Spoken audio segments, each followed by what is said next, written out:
قرآن مجید میں وضو کا طریقہ، سورۃ المائدہ آیت 6، آیت کے ترجمے کے آخری حصے کو آپ دیکھیے، وَلِيُتِمَّ نِعْمَتَهُ عَلَيْكُمْ، یہ طہارت، یہ وضو، یہ غسل، یہ تیمم، یہ سب کچھ کیا ہے؟ نعمت ہے، ہمارے دین کی پہچان ہے، تاکہ تم شکر گزار ہو۔ اس سے شکر گزاری بھی آتی ہے۔ دل کا ہلکا انسان جو ہوتا ہے نا، وہی شکر گزار ہوتا ہے۔ جس کے دل پہ بوجھ ہوتے ہیں اس کو شکریہ کرنا، کسی کو دعا دینا بڑا ہی مشکل کام لگتا ہے۔ بہرحال، اے لوگو جو ایمان لائے ہو، جب تم نماز کے لیے اٹھو تو اپنے منہ اور اپنے ہاتھ کوہنیوں تک دھو لو، ایلبوز تک، اور اپنے سروں کا مسح کرو، اور اپنے پاؤں ٹخنوں تک دھو لو، اور اگر جنبی ہو تو غسل کر لو۔ صرف وضو سے کام نہیں پھر چلے گا، حیض سے پاک ہو رہے ہو یا جماع سے فارغ تو اس وقت غسل کرو، اور اگر تم بیمار ہو یا کسی سفر پر ہو، یا تم میں سے کوئی قضاء حاجت سے آیا ہو، یا تم نے عورتوں سے مباشرت کی ہو، مباشرت جو جماع کے بغیر ہوتی، پھر کوئی پانی نہ پاؤ، پانی نہیں، اور نماز کا وقت ہو گیا ہے، تو پاک مٹی کا قصد کرو، تیمم کر لو، بس اس سے اپنے چہروں اور ہاتھوں پر مسح کر لو۔ چہروں اور ہاتھوں، پاؤں کا ذکر نہیں، سر کا ذکر نہیں۔ اللہ نہیں چاہتا کہ تم پر کوئی تنگی کرے، لیکن وہ چاہتا کہ تمہیں پاک کرے، اسی لیے پانی نہ ہو تو مٹی استعمال کرو، وضو نہ کر سکو تو تیمم کرو، اور تاکہ وہ اپنی نعمت تم پر پوری کرے، تاکہ تم شکر گزار بنو، تاکہ تم شکر ادا کرو۔ اور یہ حقیقت ہے کہ جب انسان ان اصولوں پر عمل کرتا ہے تو پھر بار بار زبان سے الحمدللہ نکل اور دل میں بھی شکر گزاری آتی، اور یہی چیز انسان کے دل کے سکون اور راحت کا باعث بن جاتی، زندگی سے غم اور دکھ اور کمی اور پریشانیاں جو ہے وہ دور ہونے لگتی۔ وضو کا تفصیلی طریقہ، اب یہ ہے اہم ترین حصہ۔ اس کا کچھ تو میں نے مختصراً پچھلی دفعہ بتایا تھا، لیکن آج اس کی ڈیٹیل بتاؤں گی، اور اس کے مطابق آپ اپنے وضو کو چیک کیجئے، ٹھیک ہے۔ سب سے پہلے بسم اللہ پڑھنا۔ ابو ہریرہ کہتے ہیں کہ رسول اللہ صلی اللہ علیہ وسلم نے فرمایا، جس کا وضو نہیں اس کی نماز نہیں، اور جو شخص وضو کے شروع میں اللہ تعالیٰ کا نام نہ لے، بسم اللہ نہ پڑھے، اس کا وضو نہیں۔ یعنی دل میں نیت ہوگی اور بسم اللہ زبان سے جو پڑھی جائے گی، اس سے وضو کا آغاز ہوگا۔ لیکن مشکل یہ ہو گئی ہے کہ ہمارے وضو کے مقامات غسل خانے کے اندر ہوتے ہیں، واش روم میں، ایک ہی کمرے میں ٹوائلٹ بھی، ایک ہی کمرے باتھ ٹب بھی وہیں، سنک سب کچھ وہیں، بلکہ وارڈ روم وہیں، بیڈ روم چھوٹا ہوتا ہے اور واش روم بڑا، میک اپ اور کلر کرنا، ہر چیز کا اسٹیشن ایک ہی جگہ ہے۔ جی بک شیلف، یہ سب دیکھ کے تو مجھے کبھی سمجھ نہیں آتی کہ انسان کی عقل کو کیا ہو گیا۔ کم از کم گندگی کا مقام تو الگ کر دیتے، باقی سب کچھ تو ایک جگہ ہو ہی سکتا ہے۔ نہیں، وضو کی جگہ بک شیلف، جوتوں کی جگہ، کپڑوں کی جگہ، باقی سب چیزیں ایک جگہ ہو سکتی، لیکن پیشاب کی جگہ جو ہے اس کو بہرحال بند اور الگ ہونا چاہیے، کیونکہ شیاطین کا بسیرا ہوتا ہے۔ بہرحال اب ظاہر ہے بلڈر جو بنا کے دیں گے وہی آپ کو لینا پڑے گا، لیکن ہمارے یہاں سوچ بھی نہیں ہوتی ہے، آپ اندر اپنی مرضی کی چینجز تو کرا ہی سکتے ہیں جب گھر بن رہا ہوتا ہے، لیکن اس وقت چونکہ علم نہیں ہوتا، سوچ نہیں ہوتی، تو پھر جو بھی مل گیا ٹھیک ہے جی۔ کراہت بھی آتی لیکن بس مجبوری ہوتی، بہت سمپل ہے۔ جس طرح بعض لوگوں نے تھوڑا سا اس کو ایک دیوار دی ہوتی ہے تو ایک کی بجائے دو دیتے اور اس میں دروازہ رکھتے ہیں، چاہے ایک ہی چھت کے اندر ہو، یعنی ایک کونے میں بنا لے لیکن اس کو دونوں طرف سے بند کر دے، یعنی اس کے اندر جب جائے تو وہ چاروں طرف سے بند ہو، کیونکہ بعض اوقات کسی اور کو بھی اندر کوئی چیز لینے کے لیے آنا جانا پڑتا ہے، تو ایک ناپسندیدہ صورتحال میں۔ تو اب بسم اللہ کیسے پڑھیں؟ اب یہ ڈائلیما ہے۔ بیت الخلاء میں کس طرح بسم اللہ پڑھی جائے نہ پڑھی جائے، باہر نکل کے پڑھی جائے، پھر اندر جایا جائے، کریں تو کریں کیا؟ اللہ تعالیٰ کے نام کی تعظیم کی وجہ سے قضاء حاجت کی جگہ میں اللہ تعالیٰ کا ذکر کرنا ناپسندیدہ ہے، جو کہ نجس جگہ ہے اور شیاطین کے رہنے کا ٹھکانہ ہے، تو اس صورت میں جب بیت الخلاء میں وضو کرنا ہو تو انسان داخل ہونے سے پہلے ہی بسم اللہ پڑھ لے، ٹھیک ہے؟ باہر ہی ہے نا ابھی اسٹیپ، وہیں بسم اللہ پڑھ کے اندر داخل ہو، اور اگر بھول جائیں یا یہ کہ غسل خانہ بڑا ہے، کموڈ ایک طرف ہے اور صاف ہے، اس پہ کوئی غلاظت بظاہر نظر نہیں آ رہی، تو ایسی صورت میں شیخ بن باز کہتے ہیں کہ اگر ضرورت پیش آ جائے تو غسل خانے میں وضو کرنے میں کوئی حرج نہیں، اور اس کیفیت میں وضو کے شروع میں بسم اللہ پڑھ لیں، دل میں پڑھ لیں، کیونکہ بعض اہل علم کے نزدیک بسم اللہ پڑھنا واجب ہے، اور اکثر کے نزدیک اس کی تاکید آئی ہے، یعنی بعض نے تو یہ کہا کہ وضو ہوتا ہی نہیں اگر بسم اللہ نہیں پڑھی، لیکن تاکید تو بہرحال اس کی ہے۔ تو بسم اللہ پڑھنے سے کراہت ختم ہو جائے گی، کیونکہ جب بسم اللہ پڑھنے کی ضرورت ہو تو پھر کراہت دور ہو جائے۔ اچھا، اور انسان کو وضو کے شروع میں بسم اللہ پڑھنے کا حکم ہے، اس لیے بسم اللہ پڑھ لے اور اپنے وضو کو مکمل کر لے۔ جو بسم اللہ پڑھنا بھول جائے وہ کیا کرے؟ ظاہر سے یہی معلوم ہوتا ہے کہ بسم اللہ پڑھنا واجب ہے، لیکن اگر بھول جائے تو پڑھنا ساقط ہے، دوبارہ وضو کی ضرورت نہیں۔ اگر مسلمان وضو کر لے اور بسم اللہ نہ پڑھے تو اس کا وضو درست ہوگا، لیکن اس نے خود کو اس ثواب سے محروم کر لیا جو سنت کو پورا کرنے سے ملنا تھا. اور مسلمان کے لیے زیادہ محتاط بات یہی ہے کہ وہ وضو کرتے ہوئے بسم اللہ نہ چھوڑے. ابھی ہم نے پیچھے بات کی نا کہ جو صحیح مکمل وضو کرے، تو مکمل وضو میں بسم اللہ شامل ہے، لیکن بسم اللہ ایسا رکن نہیں ہے کہ اگر بھول گیا یا نہیں پڑھ سکا تو پھر اس سے وضو ہی نہیں ہوا، یہ تو نہیں ہوگا. ٹھیک ہے، اگر درمیان میں یاد آ جائے تو پھر کیا کرے؟ یعنی بعض اوقات آدھا وضو ہو گیا، اب بسم اللہ یاد آ گئی، اوہ بسم اللہ نہیں پڑھی، اب کیا کرے؟ پڑھ لے. شیخ ابن باز کہتے ہیں اگرچہ وہ غسل خانے میں بھی ہو تو ان حدیث پر عمل کرتے ہوئے بسم اللہ پڑھ لے. اگر غسل خانے سے باہر نکل کر وضو کرنا ممکن ہو تو ایسا ہی کرے، کچن میں کر لے، اور پھر اس میں کوئی رکاوٹ نہیں ہے کہ وہ وضو کرتے ہوئے بسم اللہ پڑھ لے، یعنی بیچ میں بھی پڑھ سکتا ہے. اور اگر وہ غسل خانے میں ہو اور اللہ کا ذکر کر لے تو یہ حرام نہیں ہے، لیکن بعض اہل علم کے نزدیک مکروہ ہے ایسا کرنا، کیونکہ اللہ کے نام کی عظمت کے خلاف ہے کہ گندی جگہ پر اس کا نام لیا جائے. لیکن اگر ضرورت پیش آ جائے تو مکروہ ہونا ختم ہو جائے گا، جیسے کہ وضو کی ابتدا میں بسم اللہ پڑھ. اگر کوئی بسم اللہ پڑھنا ہی بھول جائے یا اسے مسئلے کا علم ہی نہ ہو تو اس میں کوئی حرج نہیں، اس کا وضو صحیح ہوگا، لیکن جان بوجھ کے ایسا نہیں کرنا چاہیے کہ ضرورت نہیں ہے، کیا فرق پڑتا ہے، یہ نہیں ہونا چاہیے. بلکہ غسل خانے میں ہونے کے باوجود بھی وضو کے شروع میں بسم اللہ پڑھ لینی چاہیے، کیونکہ بسم اللہ کی بہت شدید ضرورت ہے. تو اب آپ دیکھیے کہ وضو میں سب سے پہلا کام کیا ہے؟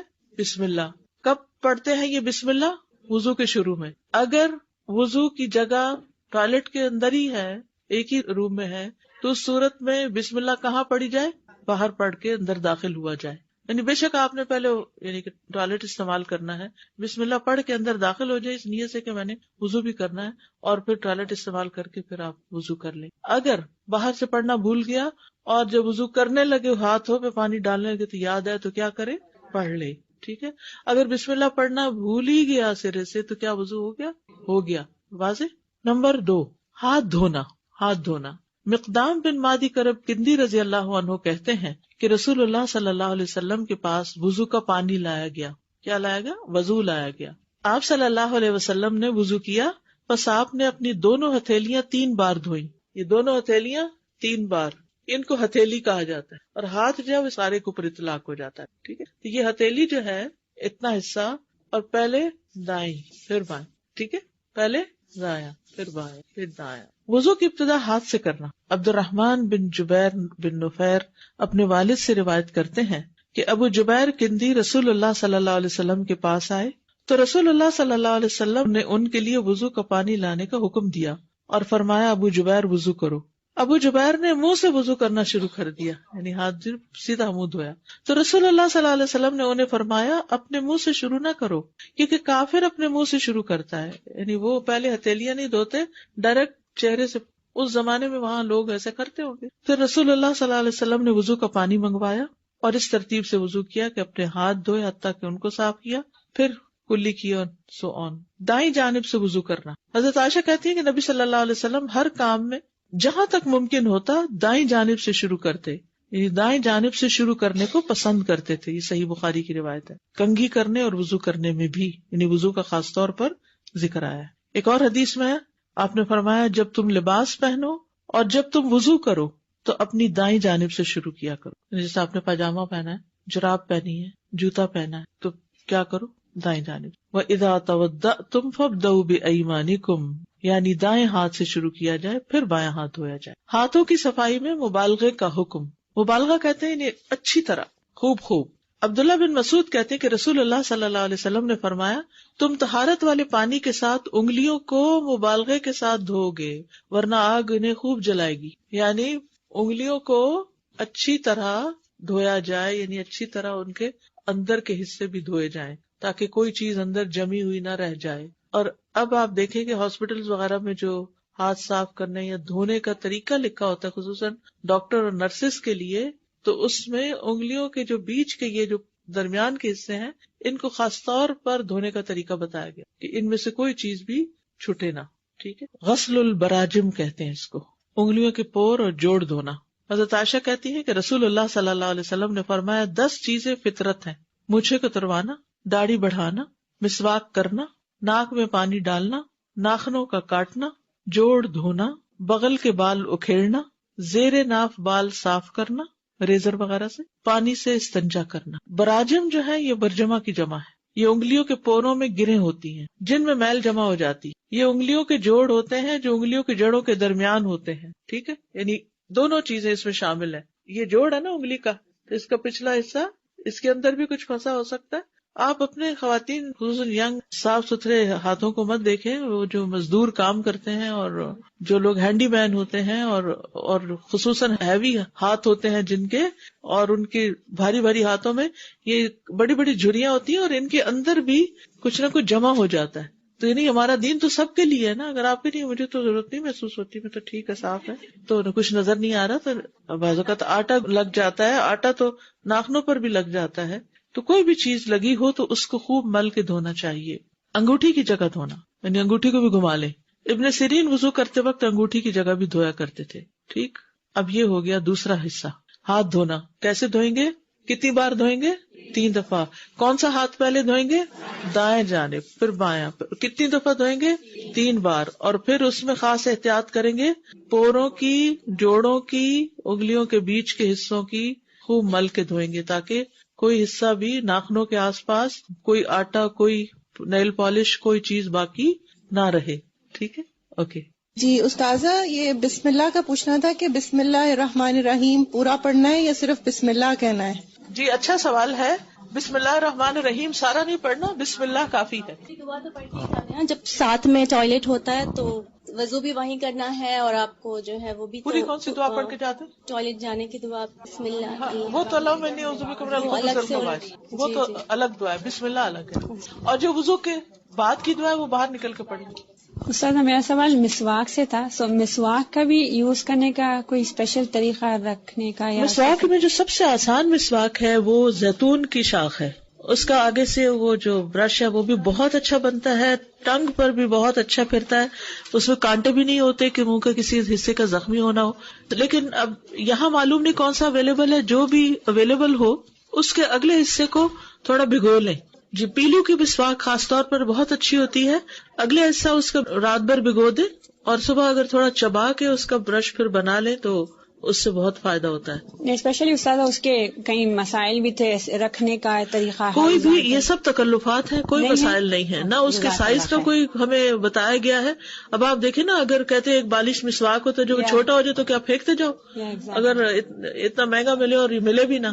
استاذہ جیسے باتھ روم میں ہم داخل ہوتے ہیں تو یہاں پر تو ڈبلیو سے زیادہ تر سٹنگ کا موڈ ہے، تو کیا اس کا ڈھکن بند کرنے سے بھی تھوڑا فاقہ ہوتا ہے؟ جی فائدہ ہوتا ہے، لیکن بعض اوقات یہ ہے کہ گھر میں صرف ہم نہیں ہوتے اور لوگ بھی ہوتے ہیں تو وہ کھلا بھی رہ سکتا ہے.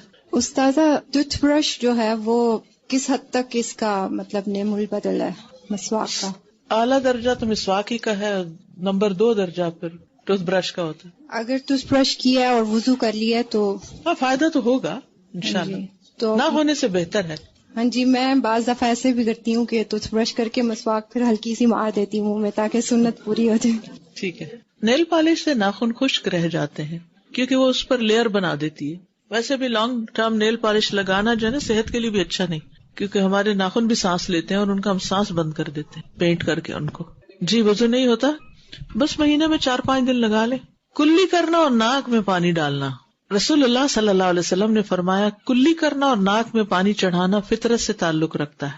یہ 2 عربی کے لفظ بھی یاد کر لیجئے، المضمضہ والاستنشاق، اور ایک استنثار بھی ہوتا ہے. یہ لکھا ہوا سامنے، مضمضہ والاستنشاق اور استنثار. ٹھیک ہے. مضمضہ کہتے ہیں کلی کرنے کو، منہ میں پانی ڈال کے اس کو باہر نکالنا. استنشاق ہوتا ہے ناک میں پانی چڑھانا، بس وہ پھر ساتھ ہی نکل آتا ہے. لیکن استنثار ہوتا ہے پانی چڑھا کے اس کو جھاڑنا بھی، ناک جھاڑنا. ٹھیک ہے. ایک ہی چلو سے دونوں کام، پانی خود ہی کم لگے گا. ایک دفعہ پانی لیا، اسی سے کلی کی اور اسی سے ناک میں پانی چڑھا دیا، پھر دوسری دفعہ پانی لیا، اسی سے کلی، اسی سے ناک میں پانی، تیسری دفعہ پانی. ٹھیک ہے. 3 دفعہ پانی لیا جائے گا، لیکن کلی اور ناک میں دونوں میں اکٹھا ہی ایک ہی چلو سے ہو جائے گا. عبداللہ بن زید رضی اللہ عنہ سے روایت ہے، انہوں نے برتن سے اپنے دونوں ہاتھوں پہ پانی انڈیلا اور ان کو دھویا، پھر دھویا، یا یوں کہا کہ ایک ہی چلو سے کلی کی اور ناک میں پانی ڈالا. 3 بار ایسا کیا. عبد خیر کہتے ہیں میں نے علی رضی اللہ عنہ کو دیکھا کہ ایک کرسی لائی گئی، آپ اس پر بیٹھے، پھر پانی کا ایک کوزہ لایا گیا، آپ نے اپنا ہاتھ 3 بار دھویا، پھر کلی کے ساتھ ہی ناک میں بھی پانی چڑھایا، دونوں ایک چلو کے ساتھ. یہ ہے ایک طریقہ، اور اس میں جو اسناد ہیں وہ زیادہ مضبوط ہیں اور بہتر طریقہ یہ ہے. دوسرا طریقہ دونوں کاموں کے لیے علیحدہ علیحدہ پانی لینا، پہلے 3 دفعہ کلی کرنا، پھر 3 دفعہ ناک میں پانی ڈالنا. شقیق بن سلمہ نے کہا کہ میں نے علی اور عثمان رضی اللہ عنہم کو دیکھا کہ انہوں نے اعضائے وضو کو 3 دفعہ دھویا، پھر دونوں نے فرمایا کہ نبی صلی اللہ علیہ وسلم نے اسی طرح وضو کیا تھا، اعضائے وضو کو 3 دفعہ دھویا. اور شقیق نے بیان کیا کہ ان دونوں نے کلی علیحدہ کی تھی اور ناک میں علیحدہ پانی ڈالا تھا. تو یہ طریقہ بھی غیر مسنون نہیں ہے، اگرچہ پہلا طریقہ زیادہ بہتر ہے. اس حدیث کو حافظ زبیر علی زئی نے حسن لذاتی ہی کہا ہے. علم الحدیث اگر آپ نے پڑھا ہو تو اس میں حسن اور حسن لذاتی ہی اور حسن لغیری ہی، حسن کی 2 قسمیں آتی ہیں نا. ناک میں اچھی طرح پانی چڑھانا.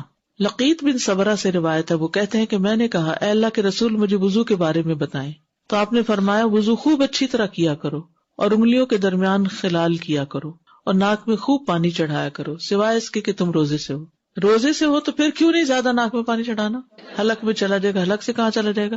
پیٹ میں. تو کوئی چیز جو پیٹ میں اترے اس سے روزہ خراب ہو جاتا ہے. اچھا، اب یہ جو دونوں طریقے میں نے آپ کو بتائے ہیں، کلی اور ناک میں پانی ڈالنے کے اور صاف کرنے کے، یہ اس لیے بتانا ضروری تھا کہ آپ ان میں سے جو بھی طریقہ اختیار کریں وہ آپ کی چوائس پر ہے. لیکن ہم بہت جلد ججمنٹل ہو جاتے ہیں اور دوسروں کو غلط ثابت کرنا شروع کر دیتے ہیں. تو اگر علم ہوتا ہے تو پھر انسان سے یہ نقص دور ہو جاتا ہے اور دین میں ایک وسعت بھی آتی ہے. بہت سے جھگڑے تو وہیں شروع ہو جاتے ہیں، میاں بیوی کا جھگڑا ہوا یا کہیں لوگوں کے درمیان آپ وضو کر رہے ہیں اور کچھ نہیں تو بدگمانی لے کے تو ضرور اٹھیں گے کہ کیسے جاہل لوگ ہیں، انہیں یہ نہیں پتا کہ کلی کیسے کرتے ہیں. خصوصاً جب آپ حج پہ جاتے تو اس وقت تو خوب موقع ملتا ہے کیونکہ آپ بہت حد تک پرائیویسی رکھ ہی نہیں پاتے. وہاں تو وضو بھی آپ کو لوگوں کے سامنے کرنا اور نمازیں بھی لوگوں کے سامنے پڑھنی ہے، تو سارا وقت لوگوں کی گفتگو بھی مذہبی ہوتی ہے. تو مذہبی گفتگو میں عموماً پھر جھگڑے والے پہلو زیادہ ہوتے ہیں. تو اگر آپ کو پتا ہوگا بھائی اس کی گنجائش ہے تو پھر آپ دوسروں کی زیادہ خبر نہیں لیں گے. ناک جھاڑنا. ابو ہریرہ رضی اللہ عنہ سے روایت ہے، رسول اللہ صلی اللہ علیہ وسلم نے فرمایا جب تم میں سے کوئی وضو کرے تو اپنے ناک میں پانی ڈالے اور اسے جھاڑے، اس سے بہت سی گندگی جو ہے وہ دور ہو جاتی ہے جو سانس لیتے ہوئے بالوں کے ساتھ ناک کے اٹک جاتی. ایک اور حدیث ہے، ابو ہریرہ رضی اللہ عنہ محمد رسول اللہ صلی اللہ علیہ وسلم سے روایت کرتے ہیں، پھر انہوں نے کچھ احادیث بیان کی اور ان میں سے ایک یہ بھی تھی کہ رسول اللہ صلی اللہ علیہ وسلم نے فرمایا جب تم میں سے کوئی وضو کرے تو اپنے دونوں نتنوں سے ناک میں پانی کھینچے پھر ناک جھاڑے. پانی کھینچنا جو ہے یہ بھی بہت سی بیماریوں کا علاج ہے. خاص طور پر ایک چھوٹا سا ٹوٹکا ہے کہ جب زکام شروع ہو رہا ہو یا ایون بہت بہہ بھی رہا ہو تو دوائیوں سے اس کو زیادہ اتنا فائدہ نہیں ہوتا کیونکہ جو ایک شروع ہو گیا ہے اس نے اب اپنے انتہا کو پہنچنا، لیکن کمفرٹ کے لیے انسان کچھ چیزیں کرتا ہے.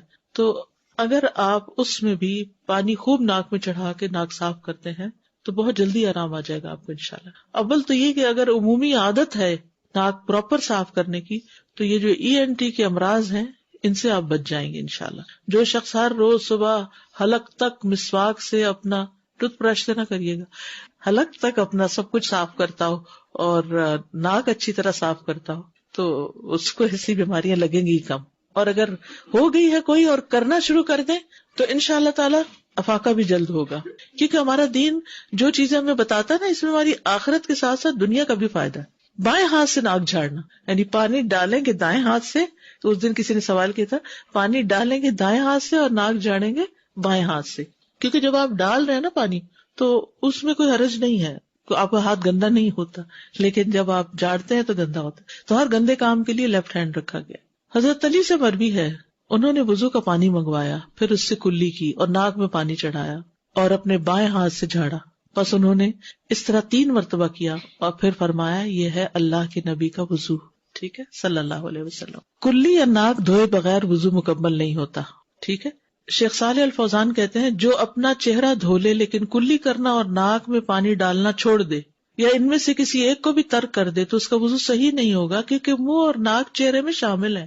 جب قرآن میں آتا ہے نا اپنا منہ دھو لو یعنی چہرہ دھو لو، تو یہ منہ بھی چہرے کے اندر ہی ہے نا، چہرے کے ساتھ ہی ہے، یہ الگ تو نہیں کوئی چیز. اسی طرح ناک بھی چہرے کے اندر ہی شامل ہے. اور نبی صلی اللہ علیہ وسلم نے کلی بھی کی اور ناک میں بھی پانی چڑھایا. تو اب آپ کو کلی اور ناک میں پانی چڑھانے کا طریقہ آ گیا. دونوں طریقے ہیں.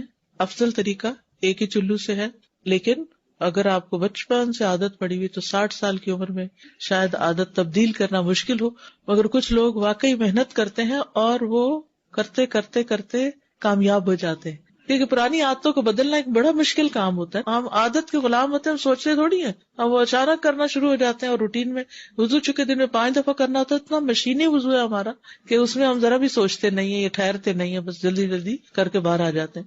تو ایسی صورت میں انسان اگر عادت ڈالے تو انشاءاللہ یہ افضل وضو ہے دوسرے سے. چوتھی چیز ہے چہرہ دھونا. یا ایھا الذین آمنوا اذا قمتم الی الصلاۃ فاغسلوا وجوہکم، اے لوگو جو ایمان لائے ہو، جب تم نماز کے لیے اٹھو تو اپنے منہ دھو لو، یعنی چہرہ. اب یہ چہرہ کہاں سے کہاں تک ہے؟ یہ جہاں سے آپ کے بال شروع ہو رہے ہیں نا، یہ پورا ماتھا چہرے میں شامل ہے. یہ جہاں تک آپ کے بال آ رہے ہیں، یہ سب یعنی ساری خالی جگہ چہرے میں شامل. اور یہ سارے حتیٰ کہ یہ کان کی جو لو ہے، یعنی یہ حصہ نا جہاں سے کان شروع ہو جاتا ہے، یہ سب حصہ چہرے میں شامل ہے. اور یہ تھوڑی بھی چہرے میں شامل، ٹھیک ہے. یعنی جتنا بھی حصہ آپ کے بالوں اور کان اور اس کے بیچ میں ہے انکلوڈنگ چن، یہ چہرے میں شامل ہے. عامر بن یحییٰ مازنی اپنے والد سے روایت کرتے ہیں کہ ایک شخص نے عبداللہ بن زید رضی اللہ عنہ سے پوچھا، اور وہ عامر بن یحییٰ کے دادا ہے، کیا آپ مجھے دکھا سکتے ہیں کہ رسول اللہ صلی اللہ علیہ وسلم کس طرح وضو کیا کرتے تھے؟ تو عبداللہ بن زید نے کہا ہاں. پھر انہوں نے پانی منگوایا اور اپنے ہاتھوں پر ڈالا اور ان کو 2 مرتبہ دھویا. پھر 3 مرتبہ کلی کے لیے منہ میں اور ناک میں پانی ڈالا. پھر اپنا چہرہ 3 بار دھویا. ٹھیک ہے. داڑھی کا خلال. نبی صلی اللہ علیہ وسلم اپنی داڑھی کا خلال کرتے تھے. چہرہ جہاں تک بال ہے وہاں تک دھونا، اور نیچے جو حصہ ہے اس میں صرف ہاتھ پھیرنا. جیسے دانتوں کا خلال ہوتا ہے نا، 2 دانتوں کے بیچ میں سوراخ ڈالنا، تو یہ چہرے کے بالوں پہ یعنی داڑھی کے بالوں میں انگلیاں پھیرنا جو ہے یہ خلال کہلاتا ہے. انس یعنی ابن مالک رضی اللہ عنہ سے روایت ہے کہ رسول اللہ صلی اللہ علیہ وسلم جب وضو کرتے تو پانی کا ایک چلو لے کر اپنی ٹھوڑی کے نیچے داخل کرتے، چن کے نیچے داخل کرتے، پھر اپنی داڑھی کا خلال کرتے اور فرماتے مجھے میرے رب عز و جل نے ایسے ہی حکم دیا ہے. تو خواتین جو ہے وہ ٹھوڑی کو دھوئیں گی، یعنی ٹھوڑی انکلوڈنگ ہے. بازو دھونا. وَأَيْدِيَكُمْ إِلَى الْمَرَافِقِ، اپنے ہاتھ کونیوں تک دھو لو. جابر رضی اللہ عنہ سے روایت ہے کہ آپ صلی اللہ علیہ وسلم جب وضو کرتے تو پانی کو اپنی کوہنیوں پر گھماتے تھے. پانی کو اپنی کوہنیوں پر گھماتے. اچھا، اب آپ دیکھیں کہ بازو کس طرح دھوئے جاتے ہیں. 2 طریقوں سے دھوتے ہیں لوگ. ایک تو پانی لیا چلو میں اور اس کو کیا پیچھے، اور دوسرا ہے یہاں سے شروع کر کے پانی کو کونیوں پر گھماتے تھے، یہاں سے یہاں لانا. تو آپ دیکھیں کہ میل کس طرف کو نکلے گی، پھر ہاتھوں سے باہر نکل جائے گی. اور اگر آپ یوں کر رہے ہیں تو ساری میل پیچھے کونیوں میں آ کے جمع ہو جائے گی. ڈائریکٹ ٹیپ کے نیچے سے بھی آپ کر سکتے ہیں. اور اگر آپ نے جیسے چلو بھرا ہے اور چلو کے ذریعے یا جیسے لوٹا ہے تو لوٹے سے بھی آپ اوپر سے ڈالیں، ٹھیک ہے، اور پھر رکھ کے اس کو مل لیں. اور اگر ٹیپ کے نیچے تو بہت ہی آسانی ہے. اور اگر چلو ہی کہیں سے لے کے بھر رہے ہیں تو ڈال کے وہاں تک لے جا کے تو اس کو گھما کے واپس لائیں. اس پانی صرف یہاں تک نہیں کرے بلکہ گھما کے واپس لائیں. نعیم بن عبداللہ مجمر سے روایت ہے، انہوں نے کہا میں نے ابو ہریرہ رضی اللہ عنہ کو وضو کرتے دیکھا. انہوں نے اپنا چہرہ دھویا اور اچھی طرح وضو کیا، پھر اپنا دایاں بازو دھویا حتیٰ کہ اوپر بازو کی ابتدا تک پہنچے. اوپر بازو کی ابتدا، ٹھیک ہے. پھر بایاں بازو دھویا حتیٰ کہ اوپر بازو کی ابتدا تک پہنچے. یہ اوپر ہے نا، یہ اوپر ہے، یہ نچلا حصہ ہے، یہ اوپر. بازو دھونے میں مبالغہ. نعیم بن عبداللہ سے روایت ہے انہوں نے ابو ہریرہ رضی اللہ عنہ کو وضو کرتے ہوئے دیکھا. انہوں نے اپنا چہرہ اور اپنے بازو دھوئے یہاں تک کہ کندھوں کے قریب پہنچ گئے. یہ مبالغہ ہے، ٹھیک ہے، اوپر تک، کندھوں تک، یہاں تک. یعنی ہر وقت یہ دھونا نہیں، لیکن اگر کبھی آپ کو موقع ہو تو آپ دھو لیں. پھر انہوں نے اپنے پاؤں دھوئے یہاں تک کہ اوپر پنڈلیوں تک لے گئے. پھر کہا میں نے رسول اللہ صلی اللہ علیہ وسلم کو فرماتے ہوئے سنا ہے میری امت کے لوگ قیامت کے دن وضو کے اثر سے روشن چہروں اور سفید چمکدار ہاتھ پاؤں کے ساتھ آئیں گے. لہٰذا تم میں سے جو اپنی روشنی کو آگے تک بڑھا سکتا تو بڑھا لے. یعنی یہاں تک تو فرض ہے نا، کونیاں انکلوڈیڈ ہے، کونی خشک نہیں ہونی چاہیے. بعضوں کا سردیوں میں اسکن ڈرائی ہو جاتی ہے تو کونیاں جو ہیں اگر ان کو پراپر گھما کے مل کے نہ دھویا جائے تو وہ خشک رہ جاتی ہیں، ٹھیک ہے. تو اگر کوئی اس سے ذرا اوپر تک دھونا چاہے تو اوپر بھی دھو سکتا. مگر ہمارے یہاں تو لوگوں نے شرٹس کی آستینیں اتنی ٹائٹ رکھی ہوئی ہیں کہ کئی لوگ اس پہ مسح بھی کرنا چاہتے ہیں. کہتے ہیں جرابوں پہ مسح کی اجازت ہے تو اس پہ بھی کر لیتے ہیں. نہیں، جس نے بازو نہیں دھوئے کونیوں تک اس کا وضو نہیں ہوا. یعنی آپ بازو دھوئیں گے کونیوں تک اور کونیوں والے حصے پر پانی گھما کے مل کے اس کو دھوئیں گے پانی نیچے لائیں گے، چاہے آپ نیچے سے اوپر پانی لے جا رہے ہیں تب بھی ایسے کیجئے، چاہے آپ ڈائریکٹ اوپر سے ڈال رہے ہیں، ٹھیک ہے، لیکن پانی کو نیچے کی طرف لے آئیے، دھو لی۔ نمبر 6، مسح کرنا، وَامْسَحُوا بِرُؤُوسِكُمْ، اپنے سروں کا مسح کرنا۔ یہ جو ہے نا، اس میں لوگوں کے بہت سوال ہوتے ہیں۔ سر کے مسح کے مختلف طریقے۔ پہلا طریقہ، دونوں ہاتھوں کو سر کے اگلے حصے سے، دونوں ہاتھ، یہ پورے ہاتھ ہیں، اگلے حصے سے پیچھے لے جانا، پیچھے سے آگے لانا، یہ ایک طریقہ ہے، ٹھیک ہے۔ صحیح بخاری کی روایت ہے، عامر بن یحییٰ المازنی اپنے باپ سے روایت کرتے ہیں کہ ایک آدمی نے عبداللہ بن زید سے پوچھا، کیا آپ مجھے دکھا سکتے ہیں کہ رسول اللہ صلی اللہ علیہ وسلم نے کس طرح وضو کیا ہے؟ عبداللہ بن زید نے کہا ہاں، تو انہوں نے وضو کا پانی منگوایا، تو جب سر کا مسح کرنے لگے تو اپنے دونوں ہاتھوں سے سر کا مسح کیا، اس طور پر کہ اپنے ہاتھ پہلے پیچھے لائے پھر آگے لے گئے۔ مسح سر کے ابتدائی حصے سے شروع کیا، پیچھے سے نہیں شروع کیا، آگے سے شروع کیا، پھر دونوں ہاتھ گدی تک، گدی کہتے ہیں گردن کا جو اوپر والا حصہ ہوتا ہے، گدی تک لے جا کر وہیں سے واپس لائے جہاں سے مسح شروع کیا تھا، پھر پیر دھوئے، ٹھیک ہے۔ مقدام بن مادی کرب سے روایت ہے، وہ بیان کرتے ہیں کہ میں نے رسول اللہ صلی اللہ علیہ وسلم کو وضو کرتے ہوئے دیکھا، جب آپ سر کے مسح پر پہنچے تو آپ نے اپنی دونوں ہتھیلیاں سر کے شروع میں رکھی، سر کے شروع میں رکھی، انہیں گدی تک سر پر پھیرا، پھر انہیں وہیں سے واپس لے آئے جہاں سے شروع کیا تھا۔ یہ ایک طریقہ ہے۔ دوسرا طریقہ، سر کے اگلے حصے سے شروع کرتے ہوئے بالوں کی سمت میں سارے سر کا مسح کرنا، اس طرح کے بالوں کی ہیئت تبدیل نہ ہو، یعنی یوں کر کے نیچے تک لے جانا، نہیں ضروری ہے کہ اس طرح لے جانا، بلکہ اگر آپ نے رائٹ لیفٹ کیا ہو نا، یعنی یہاں رکھ کے سارا، لیکن سارا سر کور ضرور ہو، ٹھیک ہے، اوکے۔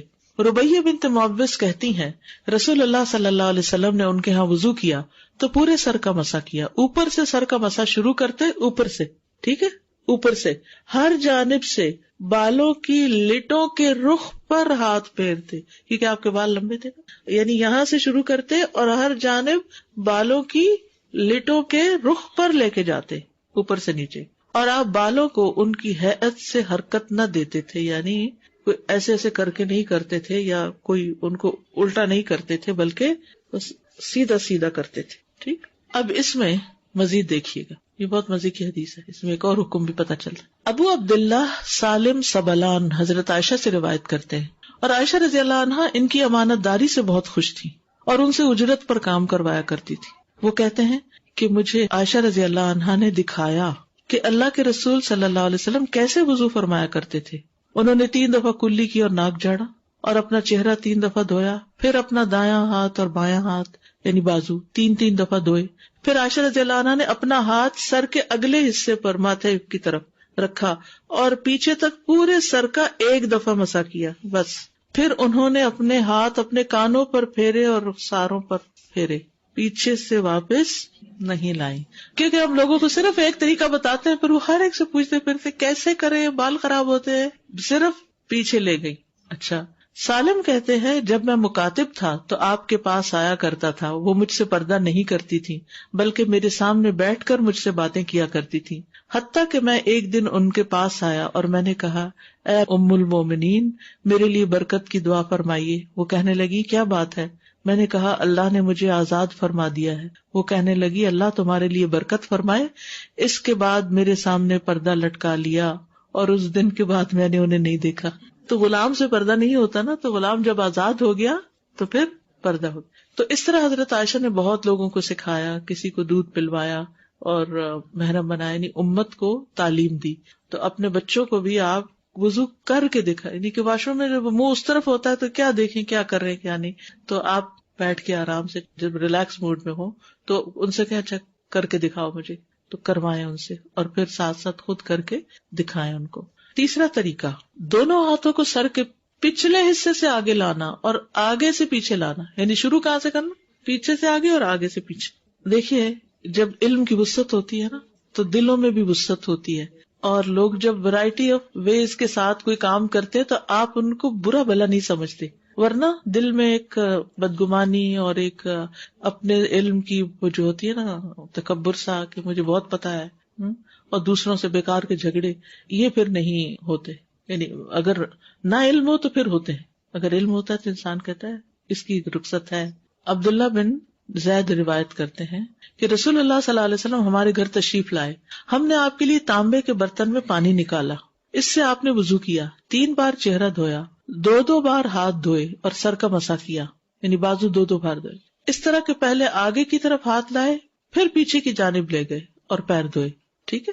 آپ نے یہ مختلف کیوں طریقے کیے؟ کیونکہ بعض اوقات یہ بھی ہوتا ہے کہ اگلے حصے میں کوئی ایسی تکلیف ہو سکتی ہے یا کوئی ضرورت یا کوئی وجہ ہو سکتی ہے کہ جس سے انسان کو پیچھے سے شروع کرنا پڑے، تو اجازت ہے، رخصت ہے. کچھ لوگوں کے بال ہوتے ہی نہیں، کچھ لوگوں کے بال بہت چھوٹے چھوٹے ہوتے ہیں، کچھ لوگوں کے بال لمبے ہوتے ہیں، کچھ کی چٹیاں ہوتی، کچھ نے کئی $، دے کے بال بنوائے ہوتے، گنجائشیں موجود ہیں. ٹھیک ہے. پھر ہے کان صاف کرنا. یہ تو تھا سر کے بالوں کی بات، اب کانوں کی بات ہے.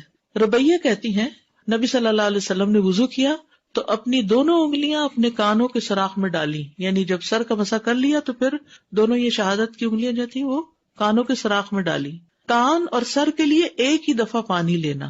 رسول اللہ صلی اللہ علیہ وسلم نے فرمایا کان سر میں شامل ہے، ناک اور منہ کس میں شامل ہے؟ چہرے میں شامل ہے، اور کان سر میں شامل ہے. ان کا تعلق اس سے. کبھی ہم نے سوچا کہ ہم پورے اوپر والے حصے کو ایک طرح سے صاف کرتے ہیں جب وضو ہوتا ہے، دانت اور ناک اور کان اور آنکھیں اور چہرہ اور بال اور سب. شہادت کی انگلی سے کان کے اندر کا مسح کرنا اور انگوٹھے سے باہر کا. شہادت کی انگلی سے اس سامنے والے حصے میں اس سارے میں کرنا، یہاں سے شروع کر کے یہاں، اور انگوٹھے سے پیچھے والے حصے میں. اس میں اگر اوپر سے نیچے، نیچے سے اوپر لے تو اتنی بڑی بات نہیں. ٹھیک ہے. ایز لانگ ایز آپ کی انگلیاں یہ اندر والے حصے میں جا رہی ہیں، یعنی آسانی سے سہولت سے جہاں تک جاتی. اور پھر یہ جتنے بھی بل ہے نا کان کے، یہ ان سب کے اندر بھی. اچھا، کچھ لوگ آپ نے دیکھا ہوگا کانوں کے اندر میل ان حصوں میں جمی ہوتی کیونکہ کبھی انہوں نے پراپر مسح ہی نہیں کیا ہوتا، بس ایسے کر کے ایسے انگلی پھیر کے باہر سے اس حصے سے. آپ کو ناگوار لگتا ہوگا میں کچھ باتیں کرتی ہوں، لیکن معافی چاہتی ہوں کیونکہ یہ ساری چیزیں ہو رہی ہیں تو ان کا ذکر کرنا ضروری ہے کہ ان چیزوں کی صفائی ضروری ہے. تو بہرحال تو انگلی سے کیا کریں گے آپ؟ دونوں انگلیوں سے اکٹھا ہی کر لیں گے، یہ نہیں کہ ایک دفعہ ایک انگلی سے پھر دائیں ہاتھ کی دوسری، نہیں، دونوں کے ساتھ دونوں انگلیوں سے یہاں سے شروع کر لیں، اس جگہ سے کانٹے پہننے کی جگہ سے شروع کر کے پھیرتے جائیں پھیرتے جائیں پھیرتے جائیں پھیرتے جائیں اور اندر تک لے جا کے پھر یہ انگوٹھا جو ہے اس سے پیچھے کا حصہ کو کر لیں. انگلیوں سے پچھلا حصہ نہیں پھیرنا، انگوٹھے سے پچھلا حصہ اور شہادت کی انگلی سے اندر کے سارے حصے. ہاں، اگر آپ نے ٹاپس پہنے ہوئے اور وہ آپ کی اسکن کے ساتھ فکسڈ ہیں تو غسل جنابت نہیں ہوگا اگر وہاں پانی نہیں گیا، یہ یاد رکھیے. نوز پن بھی گھما لیجیے. بگننگ آف دا کنال تک جائیں گے، کنال کے اندر تو انگلی جاتی بھی ہو تو نہیں لے جائیں کیونکہ کان کا پردہ نہ متاثر ہو، یعنی سہولت سے جہاں تک آپ کی اس کنال تک جاتی ہے جائے. عمر بن شعیب اپنے والد سے روایت کرتے ہیں اور وہ دادا سے، ایک شخص نبی صلی اللہ علیہ وسلم کی خدمت میں آیا اور کہنے لگا، اے اللہ کے رسول، وضو کیسے کیا جاتا ہے؟ تو آپ نے برتن میں پانی منگوایا، پھر اپنے ہاتھ دھوئے 3 بار، پھر چہرہ 3 بار، پھر دونوں کلائیاں 3 بار، پھر اپنے سر کا مسا اور اپنی شہادت کی انگلیاں اپنے کانوں میں ڈالی اور اپنے انگوٹھوں سے اپنے کانوں کے اوپر کا مسا کیا اور شہادت کی انگلیوں سے اپنے کانوں کے اندر کا کیا. شہادت کی انگلیوں سے اپنے کانوں کے یعنی سامنے والے حصے کا اور انگوٹھے سے پچھلے حصے کا. نمبر 8، پاؤں دھونا. وَأَرْجُلَكُمْ إِلَى الْكَعْبَيْنِ، اور اپنے پاؤں ٹخنوں تک دھو لو. پہلے دایاں پاؤں دھونا، پھر بایاں پاؤں دھونا. صحیح بخاری میں آتا ہے پھر اپنا دایاں پاؤں 3 بار، اس کے بعد بایاں پاؤں 3 بار دھویا. 3 بار دھونے کا مطلب ہے کہ 3 بار پانی کی دھار ڈالی، یہ نہیں کہ ایک دفعہ دھو کے بریک کرے، پھر ایسا نہیں، یعنی کنٹینیوسلی کریں گے لیکن 3 بار اس میں پانی ایک طرح سے ڈالے. جس سے اگر آپ ٹیپ کے نیچے ہیں تو 3 دفعہ ہاتھ ملیں گے.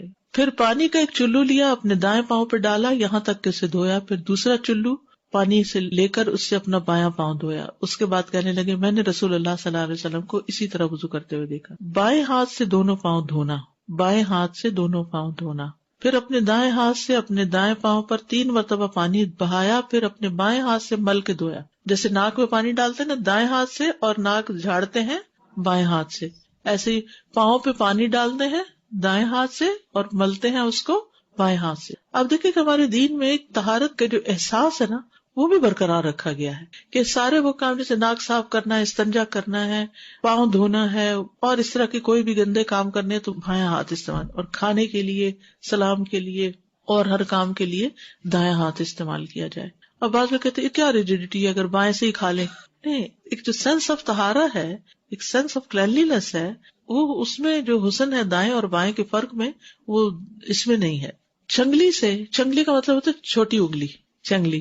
مستورد بن شداد رضی اللہ عنہ کہتے ہیں، میں نے رسول اللہ صلی اللہ علیہ وسلم کو دیکھا، آپ جب وضو کرتے تو اپنے پاؤں کی انگلیوں کو اپنی چنگلی سے ملتے تھے یعنی چھوٹی انگلی سے انگلیوں کے بیچ کے جو جوڑ ہیں ان میں ہاتھ ڈالتے تھے، یعنی انگلیوں کے بیچ والے حصوں میں اگر چنگلی پھیرے تو بہت ریلیکسنگ فیلنگ آتی ہے. ادروائز ہم ٹچ ہی نہیں کرتے، ہاتھ ہی نہیں لگاتے اس ایریا کو خود. امام مالک کو پہلے اس فتویٰ کا نہیں پتا تھا، جب انہیں پتا چلا تو پھر وہ انگلیوں کے درمیان خلال کرنے کا حکم دیتے تھے. اس کو انگلیوں کا خلال کہتے ہیں. انس بن مالک کہتے ہیں کہ نبی صلی اللہ علیہ وسلم نے فرمایا حبذا المتخللون من امتی، میری امت میں خلال کرنے والوں کے لیے واہ واہ، یعنی ان کے لیے شاباش ہے. حبذا کتنا پسندیدہ کام ہے جو انگلیوں کا خلال کرتے ہیں، پسند کیا آپ نے. لیکن اگر کوئی نہیں کر پاتا یا نہیں کرتا تو وضو ہو جاتا ہے. واہ واہ نہیں ہے جی، واہ تو اسی کے لیے جو خلال کرے گا.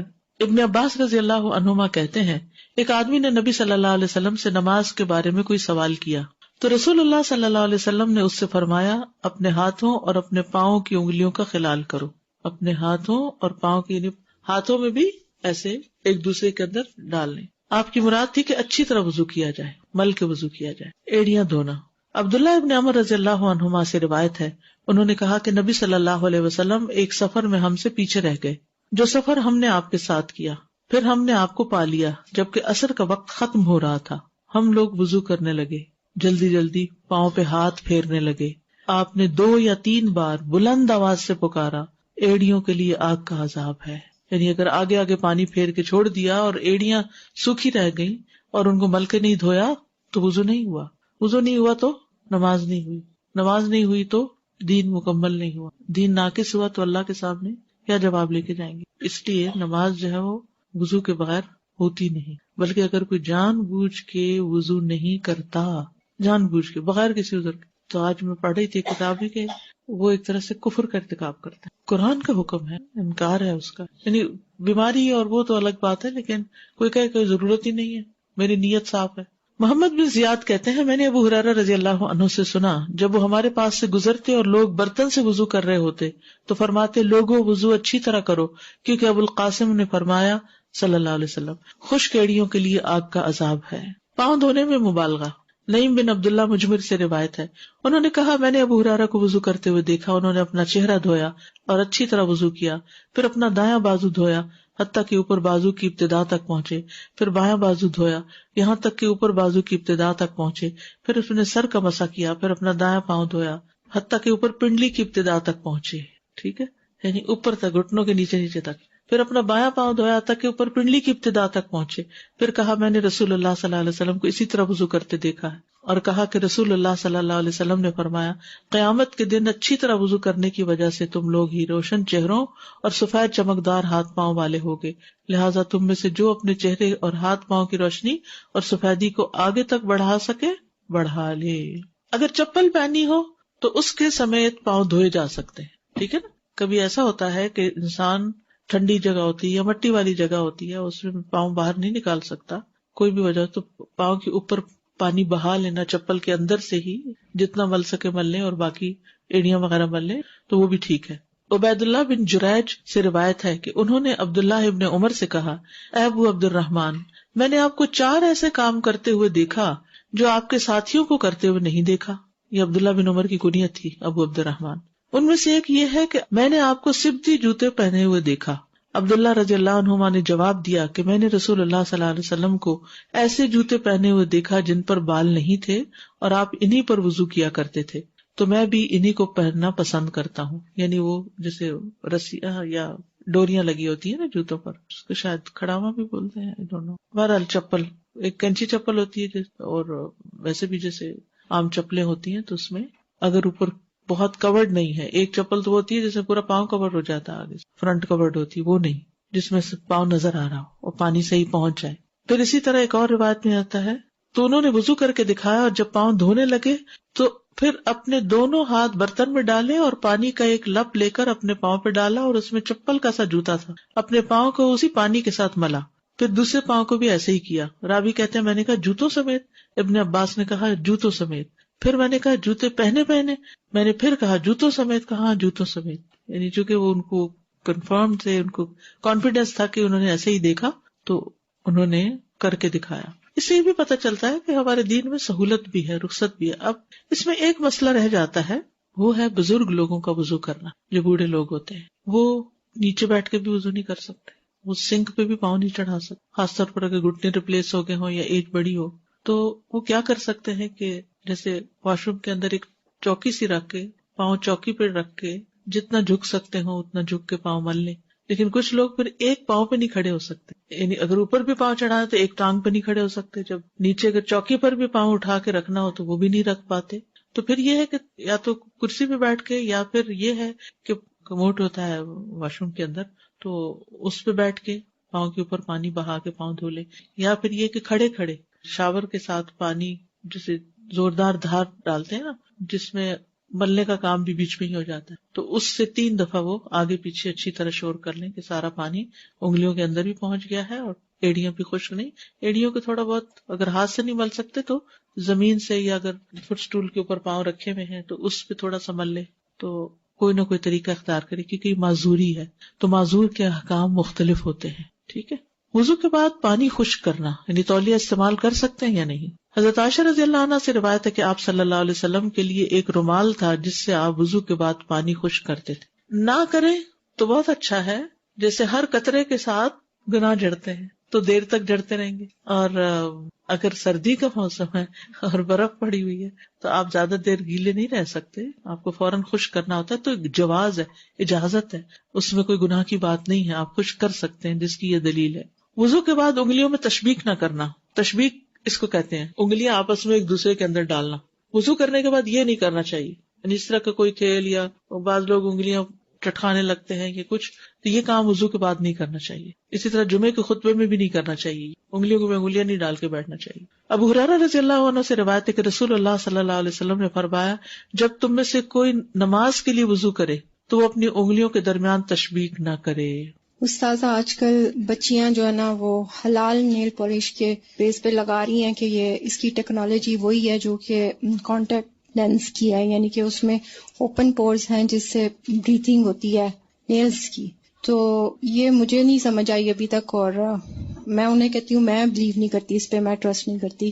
دیکھیے اصل حکم جو ہے ناخنوں کا برید کرنا نہیں، اصل حکم سکن کا گیلا کرنا ہے. وہ کہتے ہیں کہ اس سے ناخن گیلے ہوتے ہیں. ان کی جو کیسے گیلے ہوتے ہیں؟ اگر ناخنوں کے اوپر ایک لیئر آئی ہوئی ہے، اگر تو کلر ہے جیسے مہندی کا کلر ہے، اس میں تو ناخن گیلے ہوتے ہیں کیونکہ وہ لیئر نہیں ہوتی. لیکن اگر وہ رنگ اندر نہیں جذب ہوا ہوا اور اسکن کے اوپر ایک لیئر ٹھہری ہوئی ہے پھر نہیں. اگر پانی تھوڑی دیر تک اس کے اوپر رہے تو اندر چلا جاتا ہے. انہوں نے ایکسپائرمنٹ کر کے دکھایا ہے، لیکن ظاہر ہے کہ یہ بچیاں وضو میں اتنی دیر تک نہیں رکھتی ہیں. نہیں، آپ دیکھیے ابھی ہم نے پڑھا کہ اگر کوئی حصہ خشک رہ جائے اور اس دوران باقی وضو خشک ہو جائے تو کیا حکم ہے؟ دوبارہ وضو کرنا ہوگا. اگر کوئی حصہ خشک رہ گیا لیکن ابھی وضو گیلا ہے تو اس جگہ کو گیلا کرنا کافی. تو کچھ دیر تک اگر ہوتا ہے تو آپ سوچیے پھر وہ پتہ نہیں کتنی دیر ہے. تو وضو چونکہ بڑی اہم چیز ہے، اس کے بعد نماز نہیں ہوتی، تو بہت احتیاط کی ضرورت ہے. ایسے ہر کام سے بچنے کی ضرورت ہے جو اس میں خلل ڈالے. جی اساسا کچھ لوگ پوچھتے ہیں especially families that especially when they are travelling اور when they are working place کہ پورا سر کا مسا جو ہے وہ پورا اسکارف ریموو کر کے اور پھر سر کا مسا کریں. تو some people they ask me we don't have enough time to do all these things. تو اس کے لیے کس طرح کا اسکارف ایسا پہنے جس میں مسا آسانی سے ہو جائے. دیکھیے جس طرح بھی اسکارف آپ نے پہنا ہو نا، تو وہ جو پیچھے سے مسا کرنے والی رخصت ہے نا اس سے فائدہ اٹھائیں. یہاں سے کرتے کرتے کرتے ہاتھ اوپر پیچھے کو لے جائیں. پچھلی سائڈ تو نہیں بندی ہوئی ہوتی، یہ سائڈ سے تو یہاں سے کھلا ہی ہوتا ہے نا، تو گنجائش نکل آتی ہے. استاذہ اگر اتفاق ہو جائے کہ شرٹ ٹائٹ بازو ہے تو کیا بازو پہنے ہوئے بازو دھو سکتے ہیں؟ یعنی کہ ہم بہت اچھی طرح سے اندر پانی کر لیں لیکن بازو پر دھو سکتے ہیں ایسے بازو کے اوپر سے؟ اچھا، یعنی کہ کپڑا نہ ہٹا. جی اگر تو کوئی مجبوری ہے کہ آپ گھر سے باہر ہیں تو اور بات ہے. جی وہی جیسے اب آپ الہدا کہہ رہے اور ہمیں نہیں پتا کہ یہ بعض کا شرٹ فرسٹ ٹائم پہنتے کچھ ایسا ہو جاتا ہے کہ بازو اوپر نہیں. میرے ساتھ یہ 2 دفعہ ہو چکا ہے، تو میں نے پھر اوپر سے سارا بہت اچھی طرح گیلا کیا. اصل تو گیلا کرنا مقصود ہے لیکن مجبوری کے تحت ہی ایسا ہونا چاہیے، عام طور پر نہیں. اور کپڑے بناتے ہوئے بہت احتیاط کریں. ہم سب سے پہلے یہ دیکھیں کہ اس سے ہمارے فرائض کی ادائیگی میں تو کوئی رکاوٹ نہیں آئے گی. اگر وضو کے بعد تشبیک کر لیا تو کیا پھر سے وضو کرنا پڑے گا اور وضو ٹوٹ جائے گا؟ نہیں، ناپسندیدہ ہے، مکروہ ہے، لیکن وضو نہیں ٹوٹے گا. اصل میں یہ اس کی حکمت کیا ہے؟ حکمت یہ ہے کہ جیسے پہلے بھی بات ہوئی تھی نا کہ وضو ٹھیک ہوگا تو نماز میں خشوع ہوگا. وضو کے بعد اگر آپ نے غفلت والے کام کیے، یعنی ادھر ادھر کے ہاتھوں میں ہاتھ ڈال کے بیٹھے ہوئے ہیں یا کچھ، تو اس سے پھر یہ ہوتا ہے کہ نماز میں خشوع نہیں آتا اس طرح. اگر لپسٹک لگی ہوئی ہے کوئی حرج نہیں, پانی چلا جاتا ہے اس میں, کیونکہ اس میں تو آئل قسم کی چیز. اور ہم جیسے آپ نے بتایا کہ چھوٹی انگلی سے پاؤں کی انگلیوں کا حلال کرنا ہے, تو وہ 3 times کرنا ہے ایک ہی دفعہ. ٹھیک. کچھ لوگوں کو میں نے دیکھا ہے کہ وہ بچیاں کہ وہ اسکارف پہنا ہوتا ہے تو یوں کر کے اندر سے نا کچھ بالوں کو ٹچ کر لیتی ہیں مسا کے اس میں. دیکھیے قرآن میں کیا حکم آ رہا ہے, فامسحوا برؤوسکم, رؤوس میں تو سارا ہے. صحیح. میں اس لیے پوچھی تھی کہ ایک آدھ جگہ کسی لیکچر میں انہوں نے یہ کہا تھا کہ 3 بال اگر گیلے ہو جائیں تو خیر ہے. دیکھیے بال گیلے کرنا اصل مقصود نہیں, اصل بات ہے سر کا مسا کرنا. تو بال ہے, سر ہے. ٹھیک ہے. اور اس میں پھر کان بھی ہیں. دیکھیے جو لوگ یہ کہتے ہیں کہ اسکارف اتارنا مشکل ہے, تو وہ کانوں کا بھی پھر کس طرح کریں گے, پوری طرح پیچھے سے انگوٹھا لے جا کے, مشکل ہے. دوسری چیز یہ کہ یہ بزرگ جیسے یہاں پر پاکستان میں تو ہوتا تھا کہ آپ نے شاور سے یوں کر لیا اور وہ جگہ ہوتی ہے پانی نکلنے کی, یہاں پہ باتھ روموں میں ویسا نہیں ہوتا. تو اگر صرف نہانے کا جو ایریا ہوتا ہے نا, کچھ جگہوں پہ ایسا ہوتا ہے جیسے بزرگ نہانے کے لیے اوپر جانا پڑتا ہے تو وہ 2-3 دن کے بعد ایک دفعہ چلے جاتے ہیں, لیکن بار بار نہیں. تو وہ نیچے جو واش روم ہے اس میں صرف سنک ہے اور وہ اوپر کر ہی نہیں سکتے. ٹب رکھ لے چھوٹا سا, پلاسٹک کا چھوٹا سا, اور اس کے اندر پاؤں رکھ کے دھو لیں. لیکن مطلب یہ نہیں کہ وہ چھوڑ دیں پاؤں. نہیں, کیونکہ قرآن کا حکم ہے, وضو نہیں ہوگا. اس میں یہ کہ مشقت سے بچنے کے لیے فجر کے بعد وہ جرابیں وضو کی حالت میں پہن لیں اور سارا دن پھر مسا کر لیں. ٹھیک.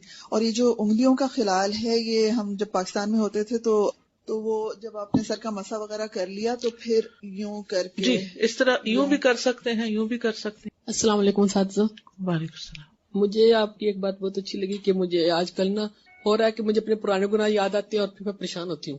تو مجھے آج اس پر یہ سولوشن ملنا مشکل ہے. آپ کے لیے بہت تھینک فل ہوں کہ جب بھی گناہ یاد ہے اپنے گناہ کو یاد کرے, وضو کرے, نماز پڑھے. جزاکم اللہ خیر. جوڑے میں گول سا ہو جاتا, جی اس میں کوئی فرق نہیں پڑتا, کلپ وغیرہ ہٹانے کی نہیں ضرورت, الا یہ کہ وہ کچھ ایسی کیپ پہنی ہوئی ہے کلپ کے نام پہ کہ جو بازو کہتا ہوتا ہے نا کہ یعنی نیچے والے بال. دیکھیے یاد رکھیے بالوں پہ مسا نہیں ہے, سر کا مسا ہے. تو جو بال نیچے لٹکے ہوئے ہیں, چاہے وہ آپ نے جوڑے کے رول کر کے یہاں چٹیا سی بنائی ہوئی ہے, یا لمبی چٹیا ہے, یا ویسے نیچے کو ہے لمبے, تو ان پہ مسا نہیں ہوگا, مسا صرف سر کے حصے پر ہوگا. تو مطلب جوڑے کے حصے تک جا کے اس کو بھی گیلا کرنا. جی اس کے اوپر ہاتھ پھر. اور دوسرا اگر جب ہم جو موضوع کو مسا کرتے ہیں تو ہاتھ مطلب جھاڑ کے ہلکے گیلے سے اوپر کو مسا. اصل مقصد گیلا کرنا نہیں, اصل مقصد ہاتھ پھیرنا ہے. مسح کا مطلب ہوتا ہے ہاتھ پہ, گیلا ہاتھ پھیرنا, گیلا کرنا نہیں کہ پانی لگانا مقصد نہیں ہے. کیونکہ بعض وقت تو ہم لوگ کرتے ہیں تو پھر گیلے ہو جاتے ہیں موزے, پھر وہ اتنا پانی تو نہیں لگاتے. السلام علیکم. ایروپلین میں پانی بہت کم ہوتا ہے تو 3 بار تو ہم وضو نہیں دھو سکتے, تو ایک ہی بار دھو سکتے ہیں. ایک بار دھو سکتے ہیں, بالکل دھو سکتے. ہاتھ ہے جیسے ایک بار ہاتھ, ایک بار ناک میں, جی ایک دفعہ سب. ڈاکٹر صاحب کبھی کلی کرنے کے بعد وضو کرنے کا احساس ہوتا ہے کہ دانتوں میں کچھ پھنسا ہوا ہے تو وضو ہو جاتا ہے؟ ہو جاتا ہے وضو. السلام علیکم استاد. یہ جو سر کا مسا کا فرسٹ طریقہ جو ہے, آگے سر سے لے کے جانا اور پیچھے سے واپس بالوں کو لے کر آنا, ابھی میں اس کی ایک ریسرچ پڑھ رہی تھی کہ جس میں بالوں کو بڑھانے کے لیے کیا کیا جائے, یا اس کی والیوم دینے کے لیے, اور جو کم ہو جاتے ہیں اور لوگ کہتے ہیں بڑی ڈل لکنگ بال ہیں, تو انہوں نے یہی والی ایگزیکٹلی اس پہ لکھی ہوئی ہے کہ پورا ہاتھ لا کے بالوں کو آگے کی طرف پہلے لے آئے اور پھر پیچھے کی طرف لے جائیے, اور یہ رات کو بھی کریں صبح بھی کریں, تو آپ کے بالوں میں اور آپ کے سر میں جو سرکولیشن آئے گی اس سے آپ کے بال بھی بڑھیں گے اور آپ صحت مند بھی. دیکھیے وضو کا مطلب کیا بتایا میں نے, حسن. وضو کا مطلب ہے حسن, نظافت, رونق. السلام علیکم ورحمۃ اللہ وبرکاتہ. وعلیکم السلام. جب پیروں کی انگلیوں کا خلال کرتے ہیں تو وہ کون سی دائیں ہاتھ کی چھوٹی انگلی سے بائیں سے ہی کریں کیونکہ آپ بائیں ہاتھ سے مل رہے ہیں نا پاؤں کو, تو بائیں سے ہی خلال کر لیں. بائیں سے ٹھیک ہے. اور اگر جب بال کھلے ہوتے ہیں اور اگر اسے مسح کریں تو گدی تک تو ہاتھ نہیں پہنچتا ہے, تو ہمیشہ بال باندھ کر ہی کرنا چاہیے. نہیں کچھ نہیں ہوتا, وہاں تک اتنے بالوں تک جائیں گے تو گدی اس کے نیچے آ گئی نا. اچھا, وہ آٹومیٹکلی اس میں شامل ہو جائے گی. گدی کو ہاتھ لگانا ضروری نہیں, گدی کی لمٹ بتائی گئی, گدی تک جانا ضروری ہے. اوکے ہاں جی ٹھیک ہے, جزاک اللہ خیر.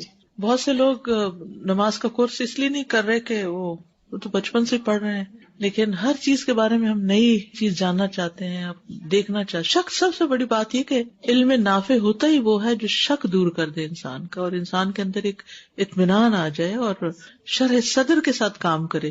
اور اس وضو سے بھی سکون اور اس نماز سے بھی سکون انشاءاللہ. جب میں حج پہ جا رہی تھی تو کسی نے سوال پوچھا تھا ہمارے لیڈر سے کہ مزدلفہ کے وقت جب مرد حضرات بھی سامنے ہوتے ہیں تو اس صورت میں ہم مسح کیسے کریں. تو انہوں نے بتایا تھا کہ حدیث بتائی تھی کہ مردوں کے لیے جو ٹربن پہنتے ہیں جن کی کھل نہیں سکتی تو وہ اوپر مسح کر سکتے ہیں. تو سیویئر حالات میں انہوں نے کہا تھا کہ شاید عورتوں کے لیے بھی اجازت ہے. جی اگر کوئی اور طریقہ نہ ہو تو پھر ٹھیک ہے، لیکن یہ کہ عام حالات میں نہیں.